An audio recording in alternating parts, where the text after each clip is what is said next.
Good evening, dear humanity. I'm Nicholas, for those who don't know that, and welcome to this evening's meditation meeting. I hope you can all see and hear okay. Right. So, well, there's really nothing to do because those who have been with me on these sessions before know that the main thing, I'm wearing a hat because it's very cold where I am at the moment in Sussex, so in England, and the weather's changed dramatically. So, well, those who've meditated with me before know that I haven't changed the arrangement for the evening because really I think we need some time to unwind and relax and calm down at the end of the day before we watch the video, which will help get our vibrations straight, and then we'll do some meditation. This first part of the evening is really just to get ourselves settled. And the key of all this meditation is to do nothing. Don't try to do anything. Don't be anything. Don't be your nationality. Don't be a citizen of somewhere. Don't be your name. I mean, we try and distance and step away from all the things that hold us to something just for a few minutes in one evening this week. Just to do nothing, if you like, be nothing, except the awareness of being nothing. So, what we can do just before we raise the Kundalini and put ourselves in band down, we'll get ourselves centered. Put our attention on the Sushumna Nadi, the central Nadi. See how we feel towards, so the two on the left or with two on the right. We all know what to do about balancing. You can do it. But just really to slow our breathing, calm ourselves, and become ourselves with a capital S. So I'll put a little bit of music on the beginning just to help slow it all down, slow our living down from what we've been doing all day, and let ourselves accept doing nothing. You may not like it, you may not be used to it, and the mind and the body might revolt against it, but I think we can overcome that. Everyone's very good at sitting still. It's just this mind of ours that simply always wants to be busy. So we can grab these few minutes tonight to not be busy, to be busy doing nothing. All right? So let's just close our eyes, settle down, relax ourselves, relax our bodies, and get the mind to be still and tell it to be still. Okay. I'm going to put Shimati's photo up again.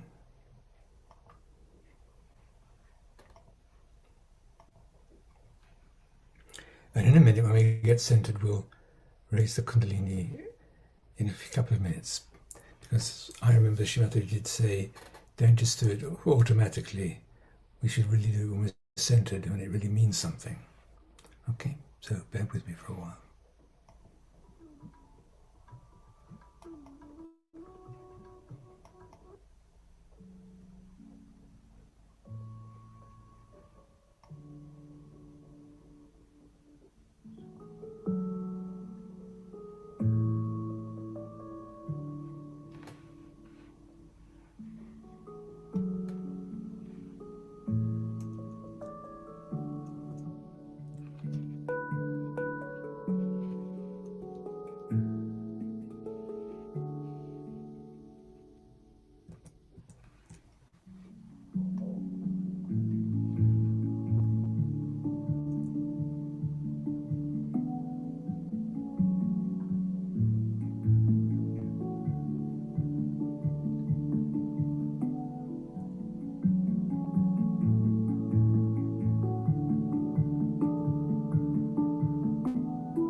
Let's make sure we're sitting comfortably with a straight spine if we can. And we can just scan over our bodies, looking for any strain, discomfort, pressure.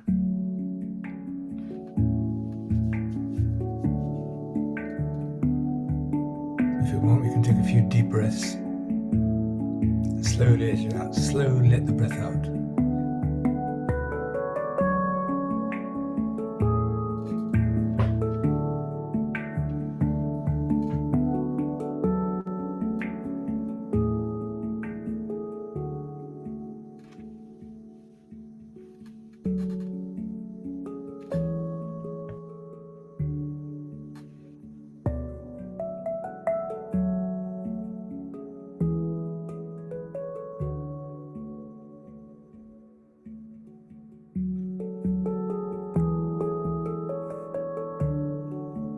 So if we all feel centered and a little more detached from the noise around us, the buzz around us, the acts of daily living around us, we turn our attention inside. And slowly, as though it's the first time in our lives, let's raise our Mother Kundalini and give ourselves abundance.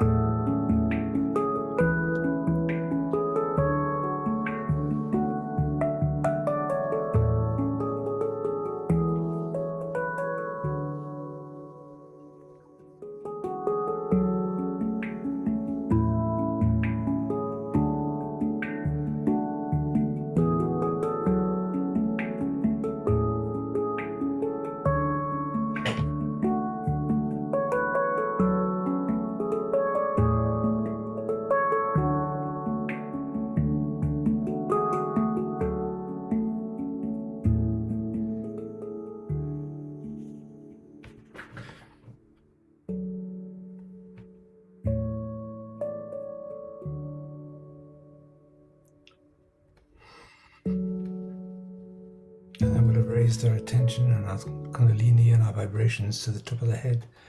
So let's see if we can keep our attention there just for a minute or two.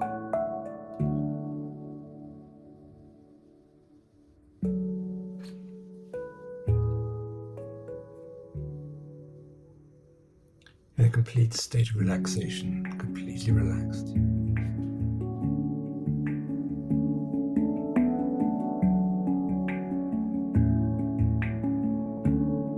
And very happy. Let's see if we can be happy now.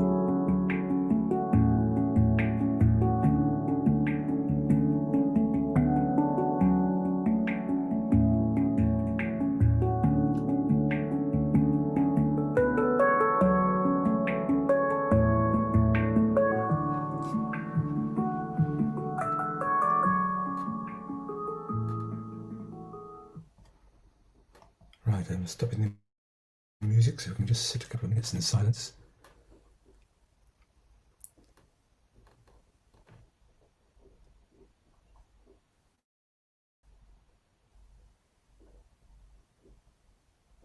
And in that silence we can be very stern and very ruthless against this demanding to hear our thoughts or our feelings or our conditionings. Let's step away from our daily lives for a few minutes.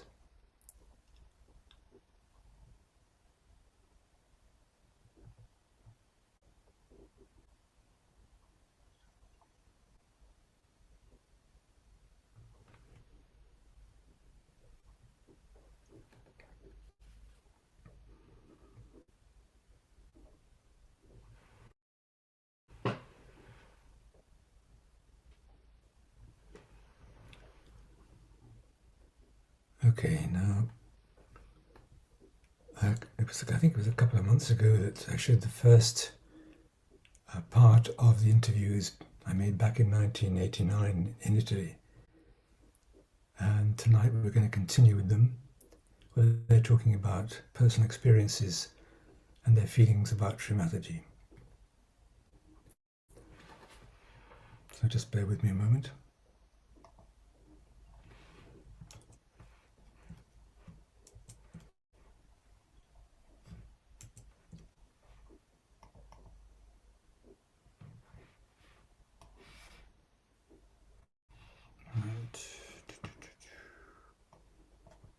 I'm just getting the picture up.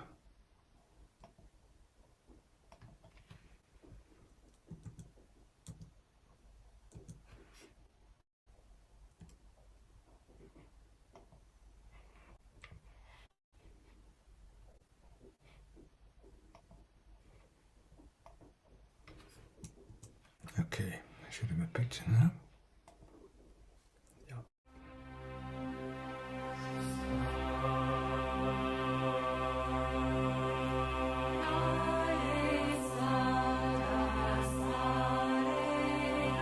Shrimataji, along with all we family members, were regularly visiting Gandhiji's ashram, which is just about 50 miles away from Nagpur. And we were called by Gandhiji on many an occasion. And I have seen Shrimataji talking to Gandhiji. I was too small to understand or decipher what she was talking about.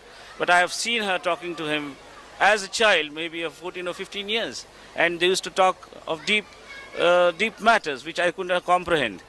She must have been about 15 or 16 years.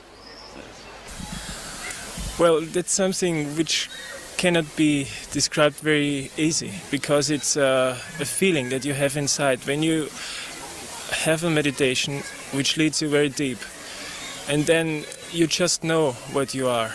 This cannot be described. It's very clear. There's no doubt about it. I mean, at that time when I had it the first time, I was about 1 year in Sahaja Yoga. It happened to me in India, and there was a festival going on. There were some marriages, and I had such a deep experience of being the spirit, and it was so doubtless at that moment. And whenever I had any fear or any doubts afterwards, I just remembered this thing I had, and it all vanished again. General and deep changes in my life.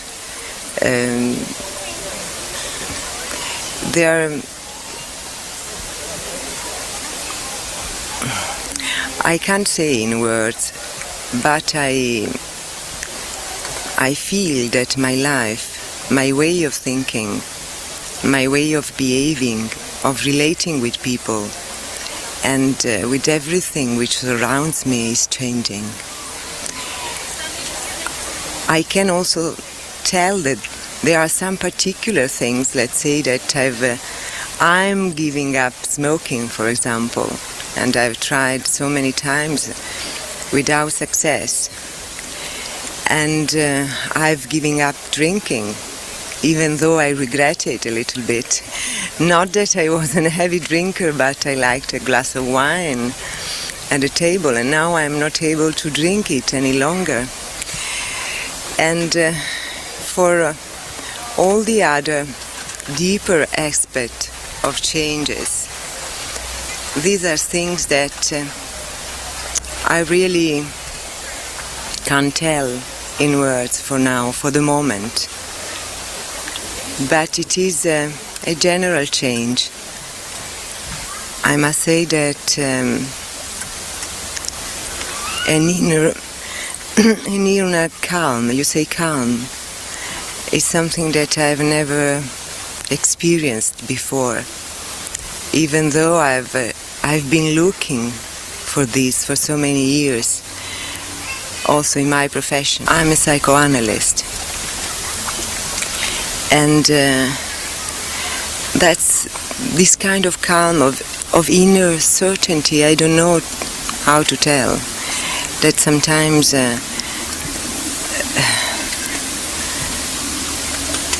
make vanish, how do you say, all the problems in one moment, and reality changes. So the benefits have been countless really since coming to Sahaja Yoga. Since I came to Sahaja Yoga in Australia, and I came to know Shrimataji through a close friend.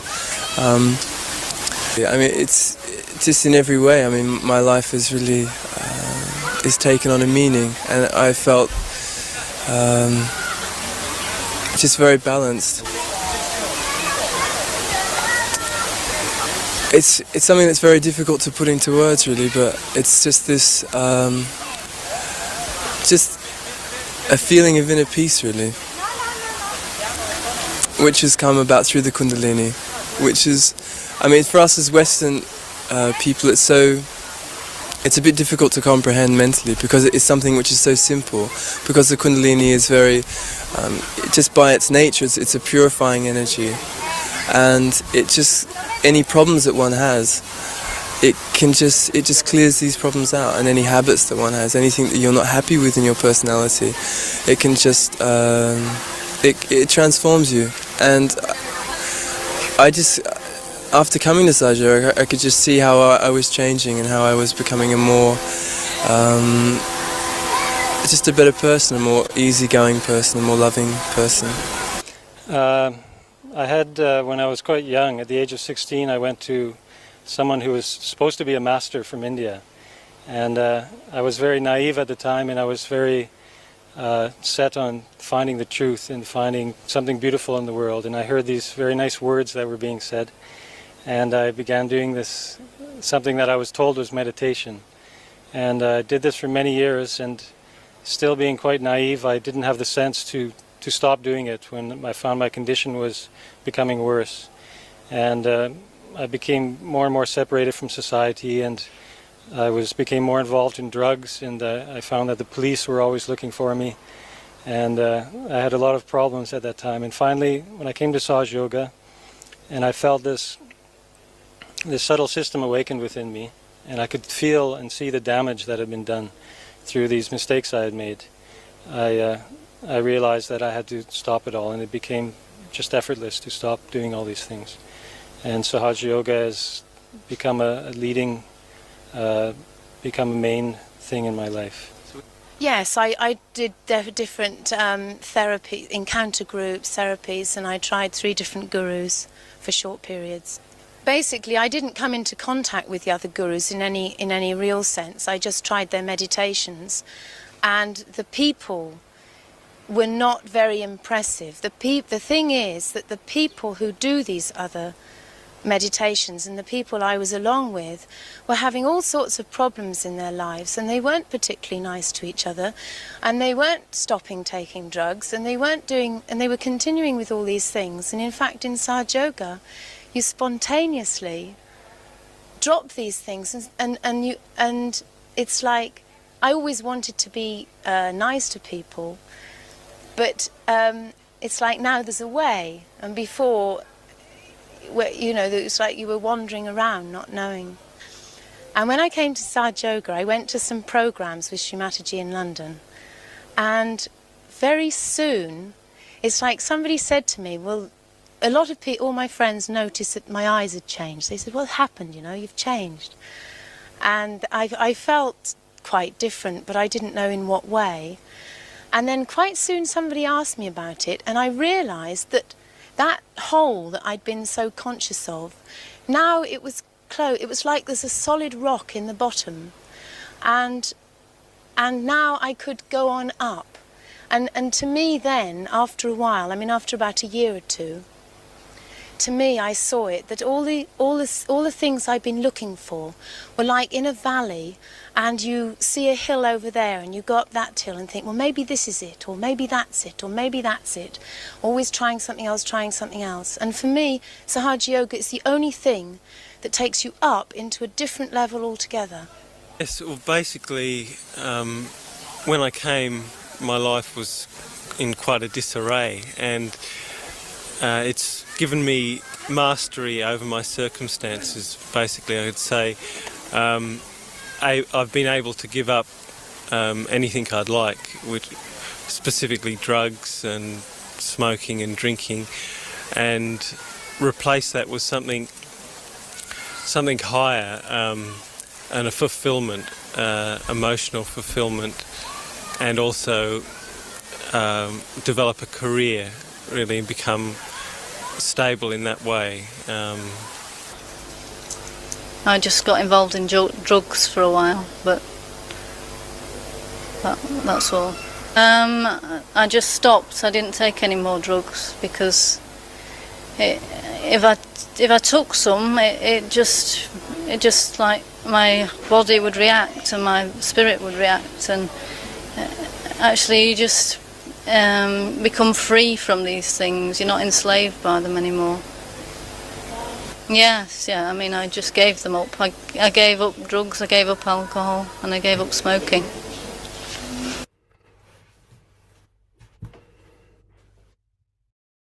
Sri Mataji is, in the mundane world, she is my sister. But in the divinity, when I see her formless, I see the Adi Shakti in her. That is what Sri Mataji is to me. I think this job which she is doing wouldn't have been possible to be achieved by any human being. It has to be done by an Adi Shakti. Because a man tries to remedy another man all his life and is not successful.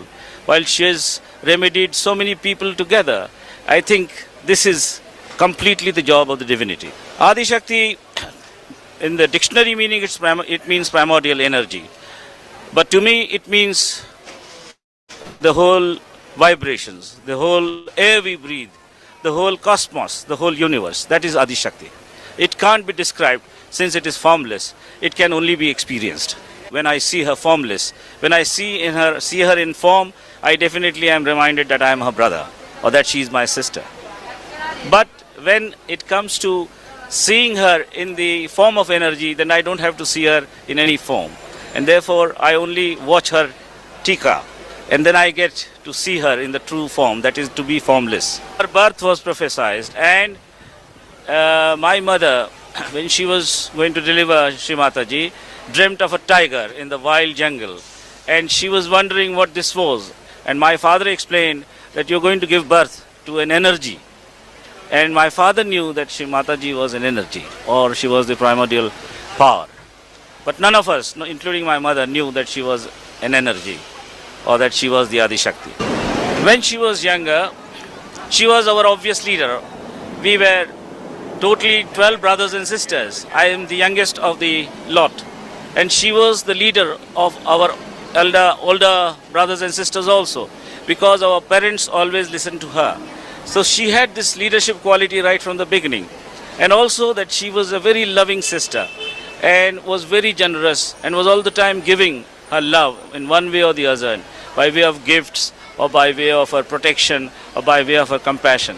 But none of us knew her to be as the Adi Shakti or the primordial energy. Well, she is the perfect mother. She is love herself. I was able to drive around with her for some time, and she's spending all her time just to share whatever she has with everybody. As many people as she can reach, she tries to share everything what she has.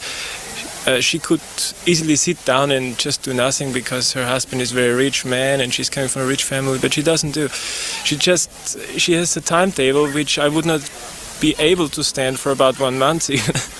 And she does it for years together now, just to help people, going from one country, one continent to the other, and just sharing whatever she has and buying presents for the next country where she's going to.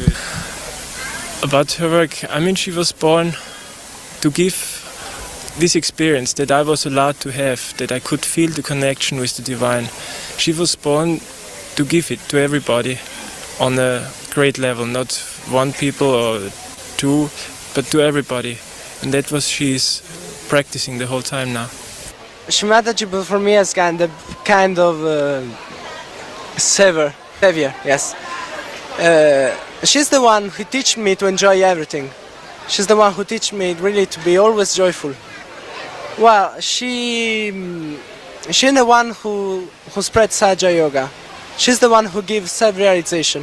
When you have your Kundalini awaken, you can really feel the joy of the spirit, and this kind of joy can really make you enjoy everything in the material world. Sri Mataji Nirmala Devi is our mother, because she has given us realization, which was never possible before in this way, because Sri Mataji Nirmala Devi is giving realization en masse, which is possible for thousands of people in one time, which was never done before. Well, most definitely she's a very evolved spiritual teacher, and the more you practice Sahaja Yoga, you realize who she is, and you become more aware of who she is. So I'd say she's a very highly evolved spiritual teacher. from what I've experienced over 6 years, she has the power to awaken spiritually people en masse. She gives en masse realization, and once they're enlightened, they have the power to enlighten others. So I'd say her mission would be to awaken people spiritually and give them fulfillment that they've been looking for. It's hard to say, really. She's the mother of the world, really. She's come to save the world. I mean, it sounds very corny, really, to save the world, but she, through this experience that she gives us, we become transformed, and we become more loving towards each other and more understanding, and we understand our bodies and our minds and each other a lot more easily. When I see Sri Mataji now, I feel that I go thoughtless, and I feel that these chakras within me open, and I feel complete joy from my heart. And it's a very difficult thing to describe, but it's like seeing like a still lake, and seeing the beauty of yourself reflected in that purity and stillness. And as I say, it's a very difficult feeling to describe. For me, Sri Mataji is for me something very special, and she gets more special all the time. It's always growing and growing inside, the feeling for her. Oh, well, she's a very exceptional person who does so much for the world. The way she keeps going and she travels, and the amount she just gives and gives and gives. There's no tiring, and she just actually gives love to everybody who comes to her.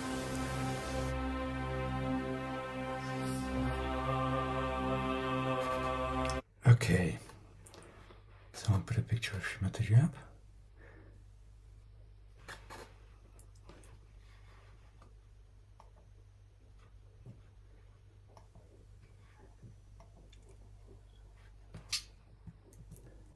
And so we'll just now sit quietly, continuing to do nothing, to be nothing. We'll live nowhere.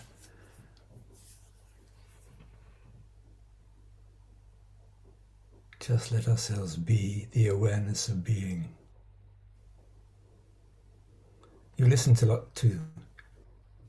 not Sri Mataji's words tonight, but at least some people find it very interesting, and I think especially new people, it's very interesting to listen to other people who may be having the same experiences as you, or had the same experience, or they have a different way of looking at this whole practice of SYUK and Sri Mataji. And you can see that all the yogis interviewed really did a lot of introspection and were very honest about their shortcomings before they joined, when they were on drugs or drinking alcohol or a bit of a mess, and how they all got cleared up. Anyway, so I'll be quiet, and let you all be quiet.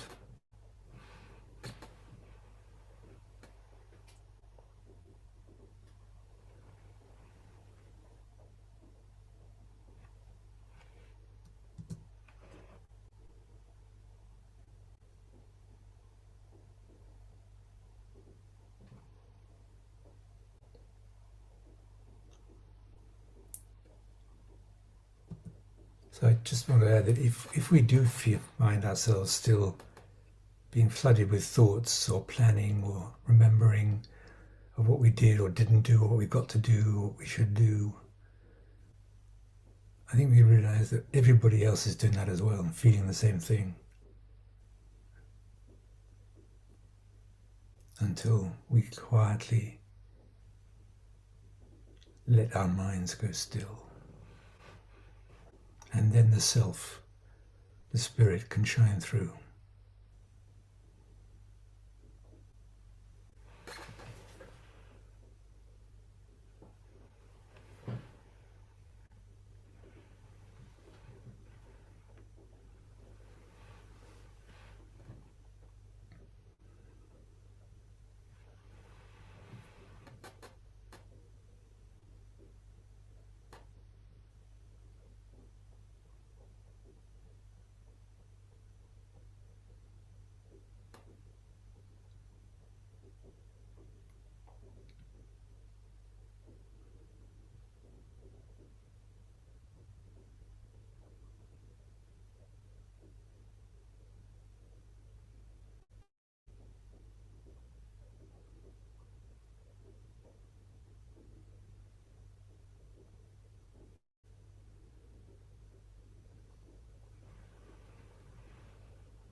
So just to remind us all to keep our attention, if we can, on the Sahasrara or above it.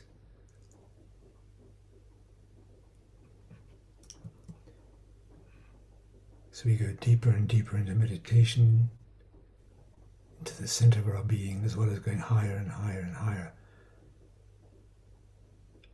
to become the highest part of ourselves.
And while we're in this state of meditation, I'd like to just read out a prayer that you may all know and have heard. It's a prayer from Sri Mataji for all the Sahaja-yogis to say. And this is it. O Lord, finish all the evil of the world, all the destruction of the world, all the minds which build up our destruction. Please try to neutralize it. This is what a Sahaja-yogi should ask for.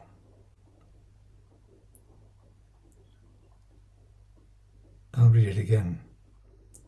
O Lord, finish all the evil of the world, all the destruction of the world, all the minds which build up our destruction. Please try to neutralize it. This is what a Sahaja-yogi should ask for. And Sri Mataji said this in 1985. It's particularly appropriate at this turbulent time.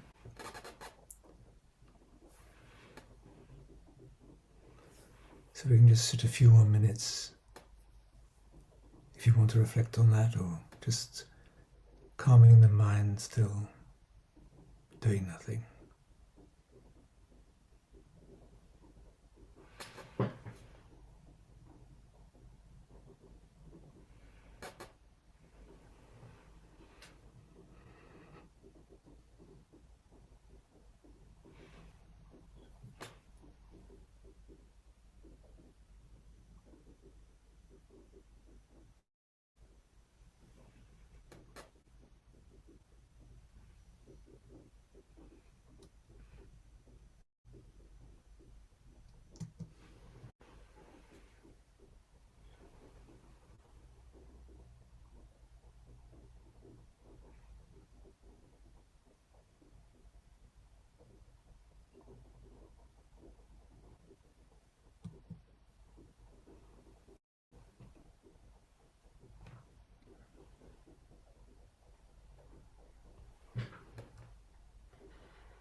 So although we sit in silence, pretty well everybody at this meeting tonight, this session, is letting the vibrations flow. And I think many people who've done these Zoom meetings over the past year or two know that the vibrations gather and we meet in that area above our sahasraras and in the ether. And all these people sitting quietly at the same time have an effect, a positive effect.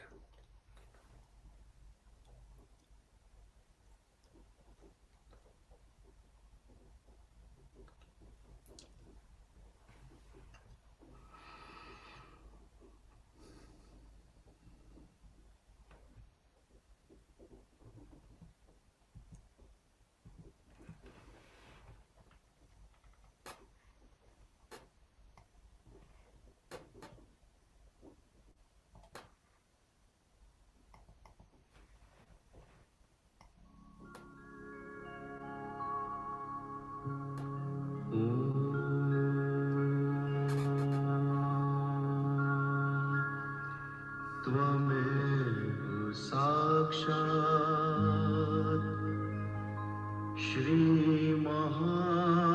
Sri Mahalakshmi Mahasaraswati Mahakali त्रिगुणात्मिका kundalini साक्षात् श्री आदिशक्ति माता जी श्री निर्मला देव्यै नमो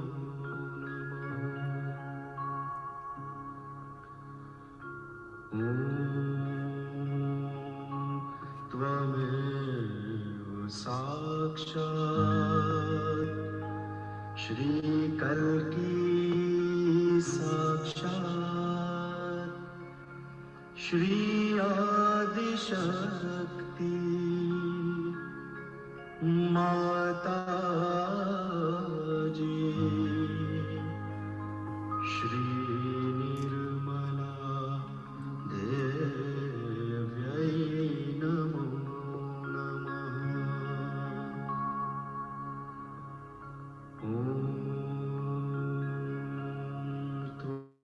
त्वमेव साक्षात् श्रीकल्की साक्षात् श्री सहस्रार स्वामिनी मोक्ष प्रदायिनी माता जी श्री निर्मला देव्यै नमो नमः So we can now raise our Kundalini again and put ourselves into Bandhan.